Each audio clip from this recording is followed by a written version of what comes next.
નમસ્કાર વિદ્યાર્થી મિત્રો, કેમ છો? મજામાં ને? સરસ.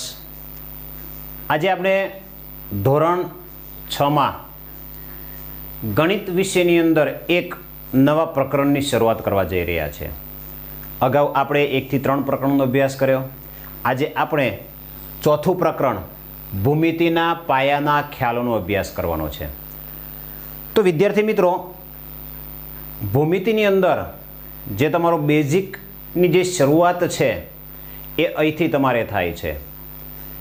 એટલે કે ધોરણ 6ની અંદર તમારે ભૂમિતિનો જે ખ્યાલ છે એની શરૂઆત છે અહીંથી થાય છે. એટલે આની અંદર જે પણ ભણાવવામાં આવે તમને, તમે ધ્યાનથી સાંભળજો અને ધ્યાન રાખજો બરાબર, કે જેથી તમને આગળના ધોરણમાં જાઓ, 7મા ધોરણમાં કે 8મા ધોરણમાં કે 9મા ધોરણમાં, તો તમને ભૂમિતિની અંદર તકલીફ પડે નહીં. બરાબર? કારણ કે આની અંદર આપણે શરૂઆતથી જ જે શબ્દો છે એના બિંદુ, રેખા, રેખાખંડ, કિરણ, સમાંતર રેખાઓ, રેખાઓની છેદિકા, બરાબર ને, ખૂણા કોને કહેવાય, એ બધી જ માહિતી છે તમારે બેઝિક જે માહિતી કહેવાય એ તમને અહીં તમારે અભ્યાસ કરવાનું છે. બરાબર? ભૂમિતિનો જે ઉપયોગ છે એ તો આપણે વર્ષોથી કરતા આવ્યા છીએ. એવું નથી કે આપણે ઉપયોગ નથી કરતા. ઘણા વિદ્યાર્થીઓને એમ થાય કે ભૂમિતિનો આપણે ઉપયોગ ક્યાં કરીએ છીએ, તો આપણે ભણવું પડે. પણ ભૂમિતિનો ઉપયોગ છે એ તમે બાંધકામની અંદર, આપણે મકાનની બાંધકામ કરવું હોય તો મકાનના બાંધકામની અંદર પણ ભૂમિતિનો ઉપયોગ થતો હોય છે. એટલે કે ભૂમિતિનો જે ઇતિહાસ છે એ વિશાળ છે, લાંબો છે. બરાબર? અને એ અંગ્રેજી શબ્દ જીઓમેટ્રી, જીઓમેટ્રી છે એ અંગ્રેજી શબ્દ છે.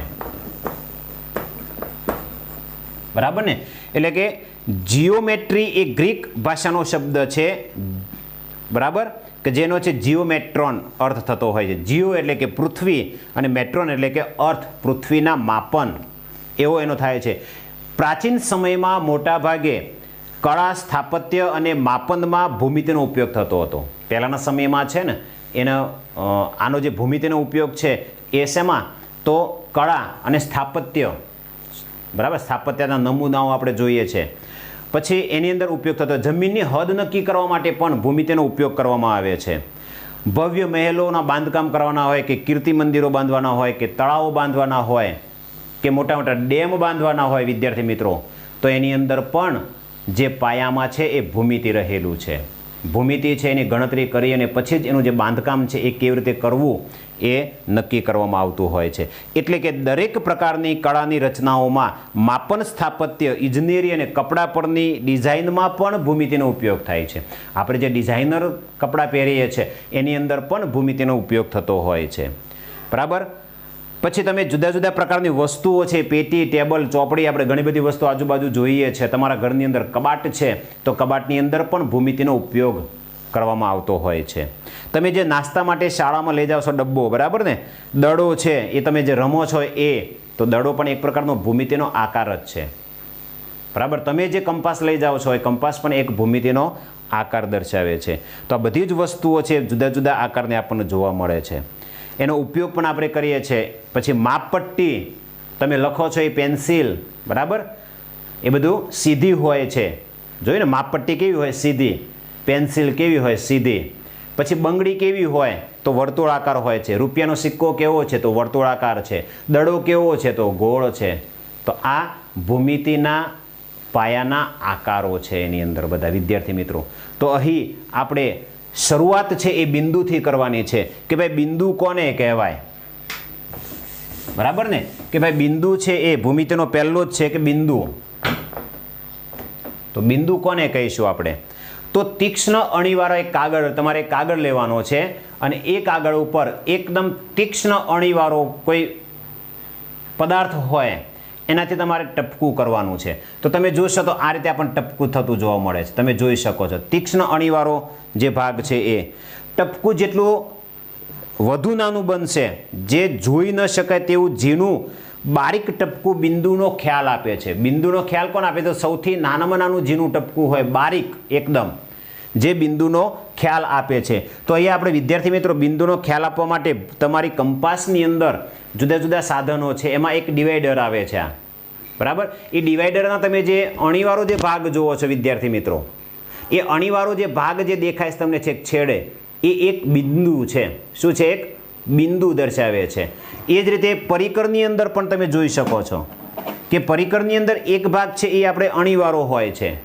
બરાબર ને.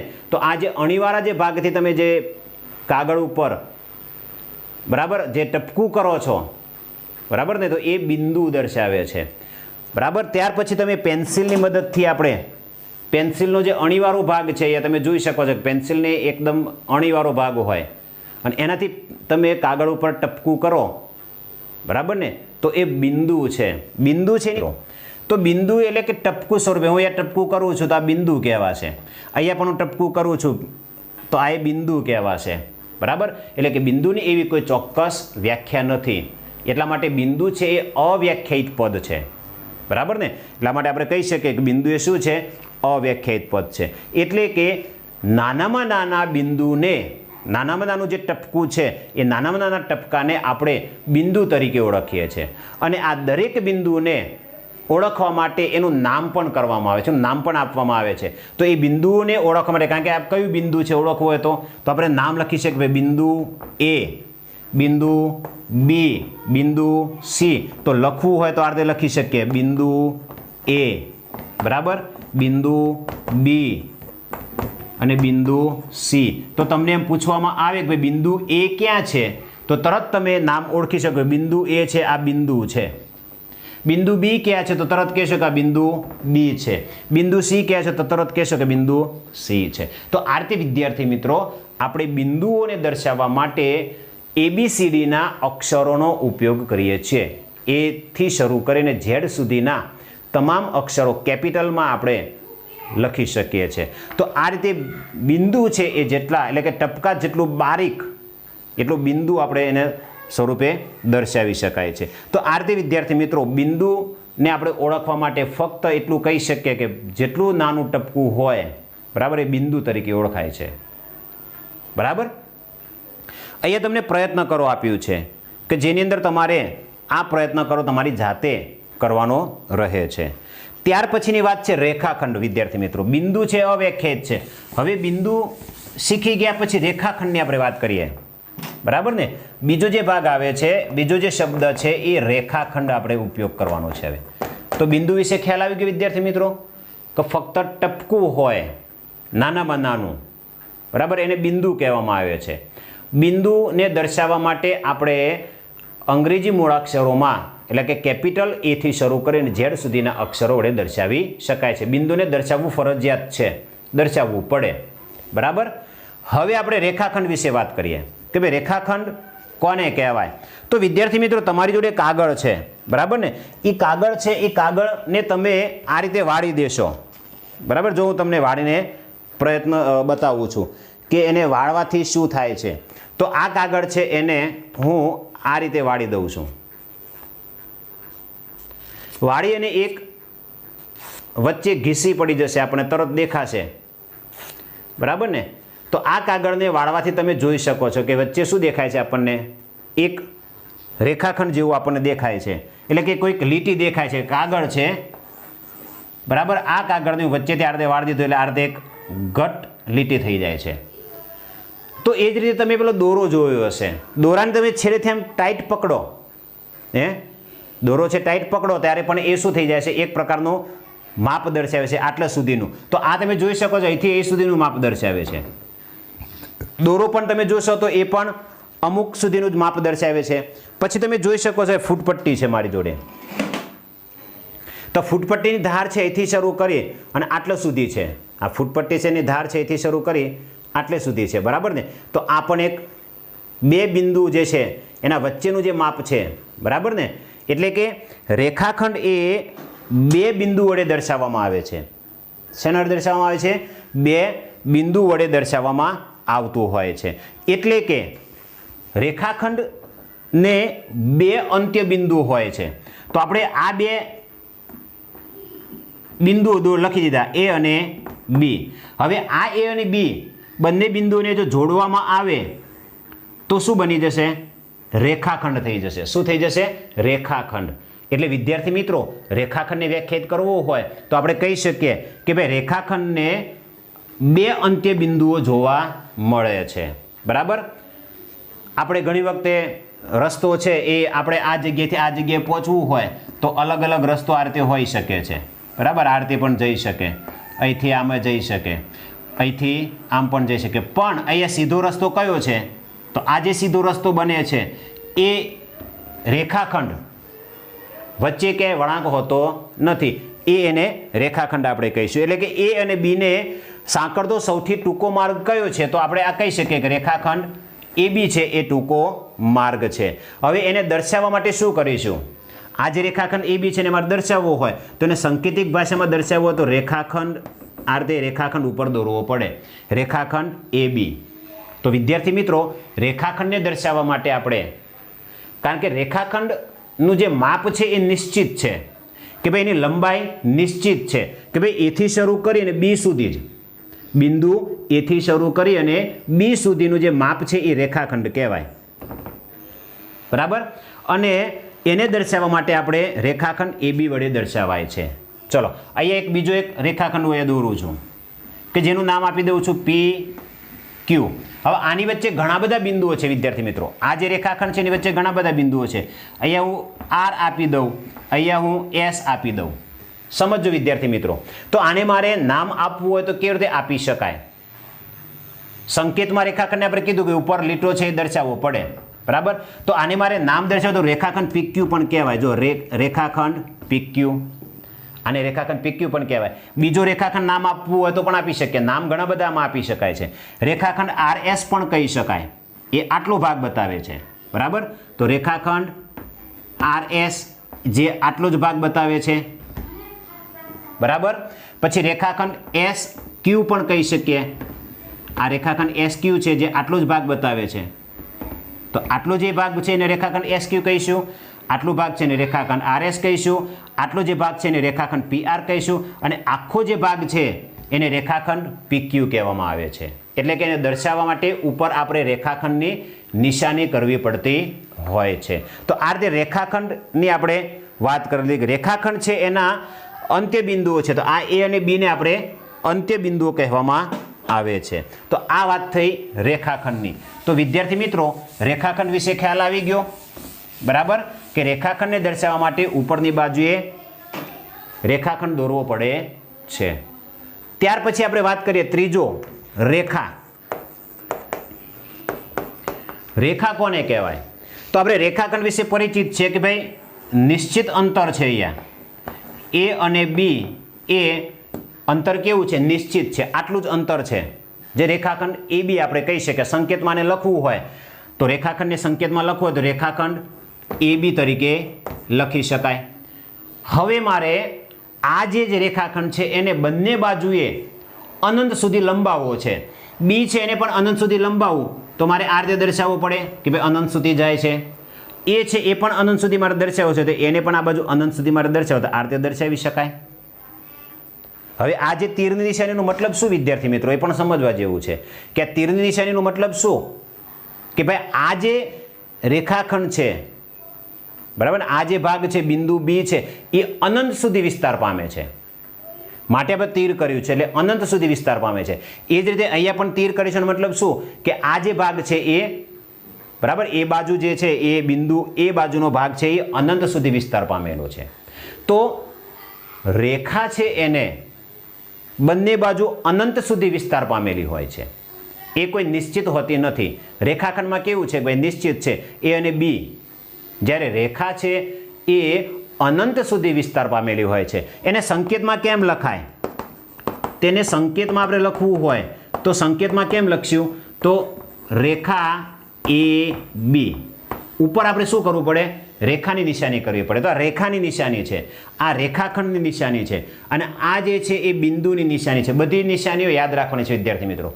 આને બિંદુ A કહીશું આપણે, આ જે રેખાખંડ આને આપણે AB કહીશું રેખાખંડ, બરાબર. અને જ્યારે રેખાખંડ ABના બે બિંદુઓને જો અનંત સુધી વિસ્તાર દેવામાં આવે તો રેખા બની જશે. તો આને સંકેતમાં આપણે રેખા AB ઉપર બંને બાજુ તીર વડે દર્શાવી દો એટલે રેખા AB થઈ જશે. હવે રેખા AB એ બંને બાજુએ અનંત સુધી વિસ્તાર પામે છે.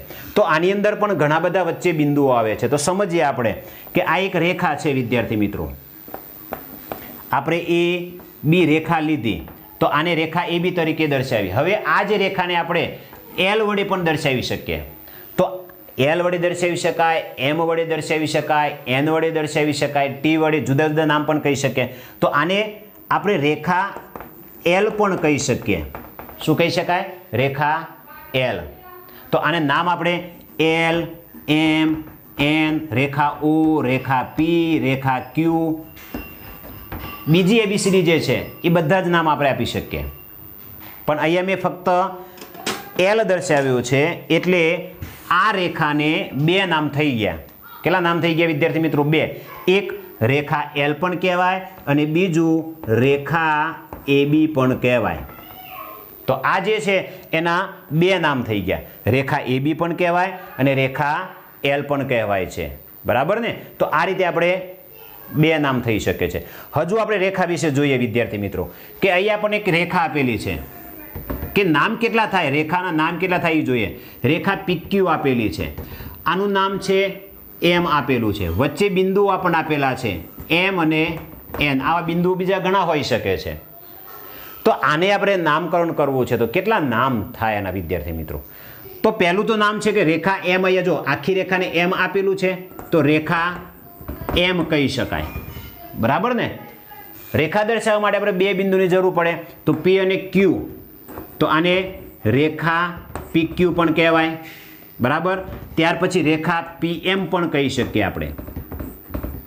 બરાબર ને? રેખા PM પણ કહી શકાય. રેખા MN પણ કહી શકાય. રેખા MN પણ કહી શકાય. રેખા NQ પણ કહી શકાય વિદ્યાર્થી મિત્રો. આના કેટલા નામ છે જુઓ. રેખા NQ પણ કહી શકાય. હજુ પણ નામ કહી શકાય વિદ્યાર્થી મિત્રો કે રેખા MQ કહી શકાય ને? તો રેખા MQ પણ કહી શકાય. બરાબર? હજુ કોઈ નામ રહી જતો તો મને કહો. કોઈ રહી જાય છે નામ? બોલો. PN રેખા છે ને? હજુ રેખા PN પણ કહી શકાય. તો રેખા PN. બરાબર ને? તો આ રીતે આપણે એક જ રેખાના અંદર જો બિંદુઓ આપેલા હોય તો જુદા જુદા નામ આપણે આપી શકીએ છીએ. બરાબર? પણ કહેવાશે તો રેખા એક જ છે ભાઈ, પણ એના પર બિંદુઓ છે એટલે આપણે અલગ અલગ નામ એને આપી શકીએ. રેખા M એ કહી શકાય અને આ રીતે બધા જુદા જુદા નામ પણ આપણે આપી શકીએ છીએ. તો વિદ્યાર્થી મિત્રો આ આપણને ખ્યાલ હોવો જોઈએ કે રેખા છે એ બંને બાજુ અનંત સુધી વિસ્તાર પામેલી હોય છે. ક્યાં સુધી? અનંત સુધી વિસ્તાર પામેલી હોય છે અને એને L, M, N, બરાબર, Q, R, T વડે પણ દર્શાવવામાં આવતું હોય છે. એટલે સંકેતમાં કેમ લખાય એ પણ ખબર પડી ગઈ. બરાબર? બિંદુને સંકેતમાં બિંદુ આ તરીકે લખી શકાય, રેખાખંડને આ તરીકે સંકેતમાં લખી શકાય અને રેખા છે એને સંકેતમાં રેખા L પણ કહી શકીએ અને રેખા AB જે આપ્યું હોય તો રેખા AB. અહીંયા જો બીજું કોઈ નામ ન આપ્યું તો ફક્ત રેખા AB જ કહી શકાય. અહીંયા બે બિંદુ અને રેખા L આપ્યો તો બે નામ કહી શકીએ. આ રીતે વધારે બિંદુ વચ્ચે આપેલા હોય તો એના બીજા ઘણા નામ પણ થઈ શકે છે વિદ્યાર્થી મિત્રો. તો આ બધું આપણે યાદ રાખવાનું છે. બરાબર? ત્યાર પછી રેખાઓ છે જો છેદતી હોય, એકબીજાને છેદતી રેખાઓ પણ તમે જોયેલી હશે. આ તો આપણે રેખા એકલી જ વાત કરી, પણ રેખાઓ છે એ એકબીજાને છેદતી પણ હોય છે. તો હું અહીંયા એક રેખા દોરું છું. અહીંયા આ એક રેખા અને આ બીજી રેખા, એના નામ આપી દઉં L અને M. અને અહીંયા કયા બિંદુમાં છેદે છે? તો O બિંદુમાં છેદે છે. હવે આનું નામ હું આપી શકું PQ અને RS. બરાબર ને? તો આ રેખાના બે નામ થઈ ગયા વિદ્યાર્થી મિત્રો. રેખા PQ પણ કહેવાય અને રેખા L પણ કહેવાય. એ જ રીતે આના પણ બે નામ થઈ ગયા. રેખા RS પણ કહેવાય અને રેખા M પણ કહેવાય. અને એ બંને રેખાઓ કયા બિંદુમાં છેદે છે? તો બિંદુ O માં છેદે છે. તો કોઈ એક બિંદુમાં છેદતા હોય તો એ છેદતી રેખાઓ કહેવામાં આવે છે. તો બે રેખાઓ જ્યારે કોઈ એક બિંદુમાં છેદતી હોય તો એને છેદતી રેખાઓ કહેવામાં આવે છે. અને આવું છેદતી રેખાઓ તમે ઘણી બધી જગ્યાએ જોયેલું છે. આ બ્લેક આ બોર્ડ છે. બરાબર વિદ્યાર્થી મિત્રો? તો બોર્ડની અંદર આ એક રેખા છે. લંબાઈ દો આગળ. બરાબર? આને પણ આમ લંબાઈ દો તો આ બિંદુ આગળ છેદે છે. અહીંયા પણ તમે જોઈ શકો છો, અહીંયા પણ છેદે છે. આ ડસ્ટર છે તો ડસ્ટર છે એની પણ રેખા તમે જુઓ તો આ જે રેખા છે એ અને આ ઊભી રેખા બિંદુમાં છેદે છે એટલે છેદતી રેખાઓ, બરાબર. આવું તો તમે ટેબલની અંદર પણ જોઈ શકો છો, બરાબર. નોટબુકની અંદર પાસેની ધારો છે એ આગળ લંબાવીએ તો એ પણ એકબીજાને છેદે છે. તો આ છેદતી રેખાઓની જોડ આપણને મળતી હોય છે. તો આ રીતે આપણે છેદતી રેખાઓ આપણે કહી શકીએ. અહીંયા આપણે કહેવત કહી શકીએ ભાઈ રેખા એલ અને રેખા એમ એ બિંદુ ઓમાં છેદે છે, એમ કહી શકાય. રેખા એલ અને રેખા એમ એ બિંદુ ઓમાં છેદે છે. અથવા રેખા PQ અને રેખા RS એ બિંદુ ઓમાં છેદે છે, એટલે છેદતી રેખા આપણે કહી શકીએ. એ જ રીતે સમાંતર રેખાઓ વિદ્યાર્થી મિત્રો, આપણે સમાંતર રેખા કોને કહેવાય? તો સમાંતર રેખા એટલે કે છેદતી ન હોય. પણ છેદતી ન હોય એટલે કેવી? તો વિદ્યાર્થી જો તમે કે આ એક રેખા હું દોરું છું આ રીતે અને આ રેખા દોરું છું. ચલો આ પણ બંને રેખાઓ છે, આ એલ અને એમ. તો વિદ્યાર્થી મિત્રો આ બે રેખાઓ છેદતી તો નથી. તમને દેખાય છે છેદતી? નથી દેખાતી. તો આ સમાંતર કહેવાશે? હે, નહીં કહેવાય વિદ્યાર્થી મિત્રો. કારણ કે રેખાઓને જો આગળ લંબાવવામાં આવે અને જો છેદતી ન હોય તો જ એ સમાંતર રેખાઓ કહે છે. આ રેખાને આપણે આગળ લંબાવીએ આ રીતે તો શું થાય છે? એક જગ્યાએ છેદે છે. માટે આ બે રેખાઓ છે સમાંતર નથી. એટલે કે જે રેખાઓ એકબીજાને છેદતી ન હોય તેવી રેખાઓને સમાંતર રેખાઓ કહેવામાં આવે છે. તો સમાંતર રેખાઓ કોને કહીશું આપણે? તો તમારો જે ટેબલ છે એ ટેબલની સામસામેની ધાર છે, બરાબર ને? આપણે જે ટેબલ લઈએ, બરાબર, આ ટેબલ હોય, આવું ટેબલ છે તમારે, આપણા ઘરે ટેબલ હોય છે, બરાબર ને?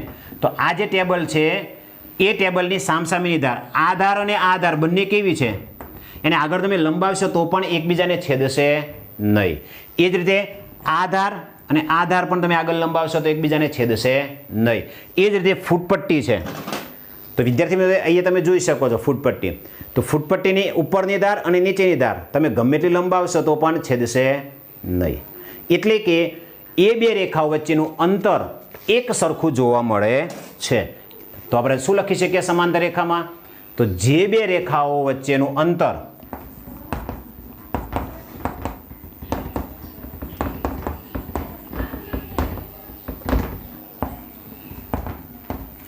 એક જ સરખું હોય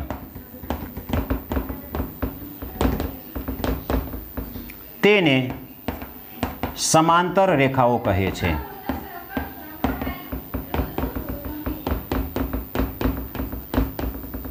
બરાબર, સમાંતર રેખાઓ આપણે કહી શકાય.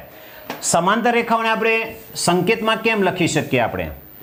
બરાબર ને? ધારો કે આ એક રેખા છે અને આ એક બીજી રેખા છે. આ બે રેખાઓ એલ અને એમ નામ આપ્યું, બરાબર. બીજું નામ આપણે આપી દઈએ PQ અને AB. મારે આ બે રેખાઓ સમાંતર છે જે એકબીજાને છેદતી નથી, એને મારે સંકેતમાં લખવું છે. તો કેમ લખી શકાય વિદ્યાર્થી મિત્રો? તો એના માટે સંકેત છે, યાદ રાખજો. આપણે પહેલાં એલ અને એમના આધારે લઈએ. તો રેખા એલ સમાંતર રેખા એમ.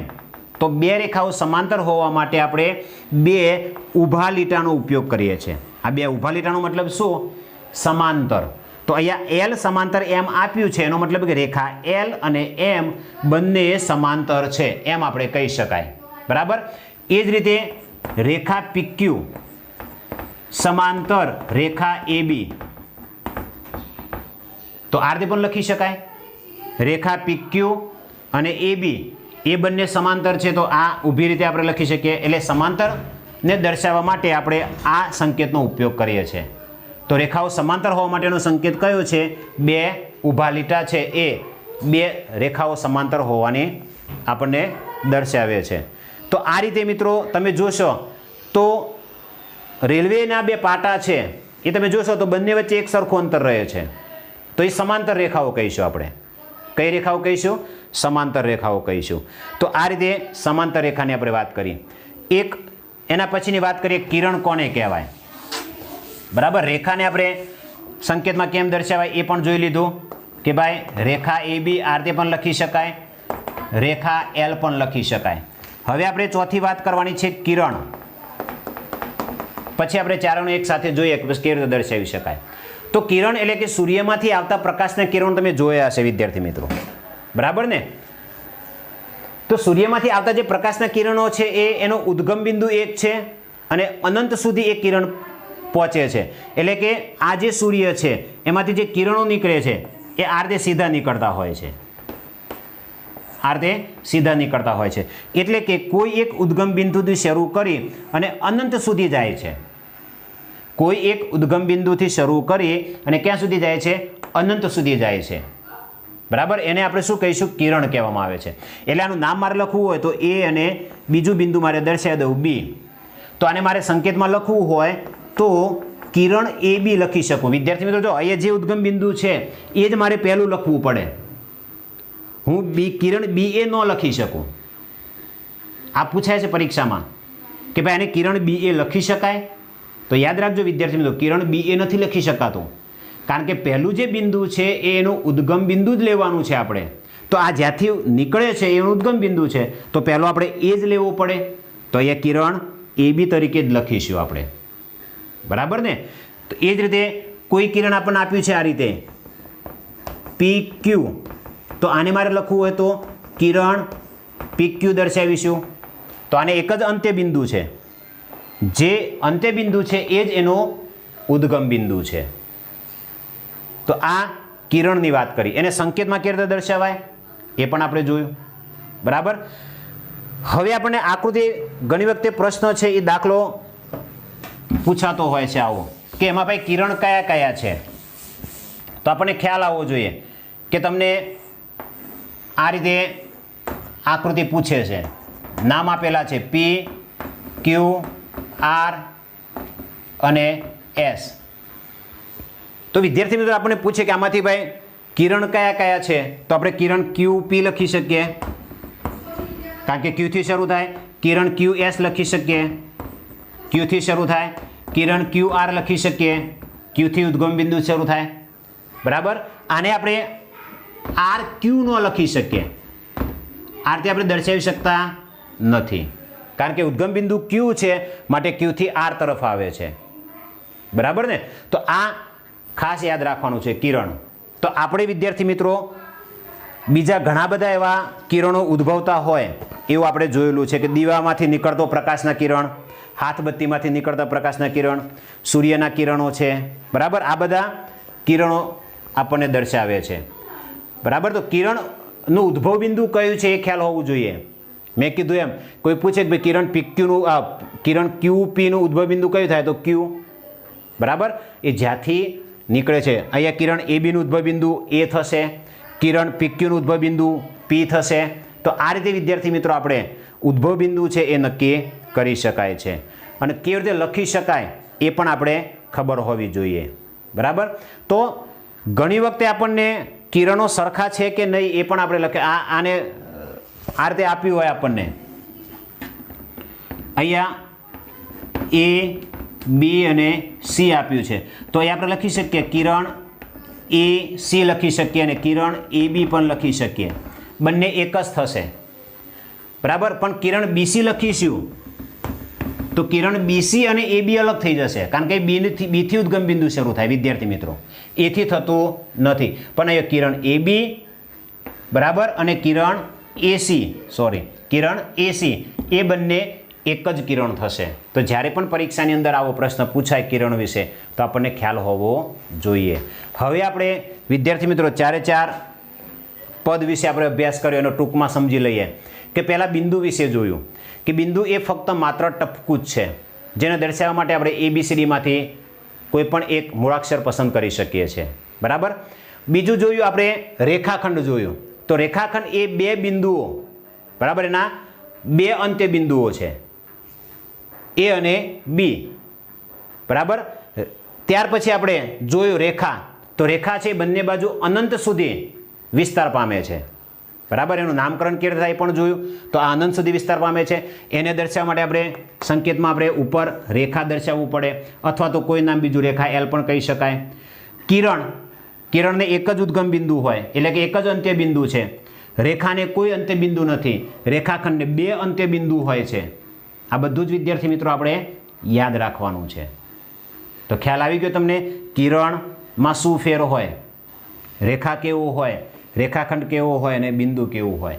તો આ જે શબ્દો છે એ ખાસ તમારે સમજવાના છે. બરાબર. ત્યાર પછી સ્વાધ્યાય આવે છે વિદ્યાર્થી મિત્રો. તો સ્વાધ્યાય પણ તમે હવે જાતે તમે જોઈ શકશો કે કેવી રીતે આપણે જવાબો છે એ કેવી રીતે લખી શકે. આમાંથી એક વાક્યમાંથી ઘણા બધા પ્રશ્નો પૂછાતા હોય. પહેલાં તો એને સંકેતમાં કેવી રીતે દર્શાવી ખાસ પૂછાશે. સમાંતર રેખાઓ હોય તો સમાંતર રેખાઓ માટે બે ઊભા લીટાનો ઉપયોગ થાય છે. બરાબર. બિંદુ માટે ટપકાનો ઉપયોગ થાય છે. રેખાખંડ માટે ઉપર લીટીનો ઉપયોગ થાય છે. રેખા માટે આપણે બંને બાજુ તીર હોય એટલે રેખાનો ઉપયોગ થાય. કિરણ માટે ફક્ત આ રીતે એક અંત્ય બિંદુની બીજી બાજુ અનંત સુધી વિસ્તાર પામતો એવો આપણે ઉપયોગ કરી શકીએ. તો આ રીતે એનો ઉપયોગ પણ આપણને ખ્યાલ હોવો જોઈએ. તો તમે અહીંયા સ્વાધ્યાય જે આપેલું છે 4.1 તમે જાતે ગણવાનો પ્રયત્ન કરજો વિદ્યાર્થી મિત્રો. બરાબર ને? Okay, thank you.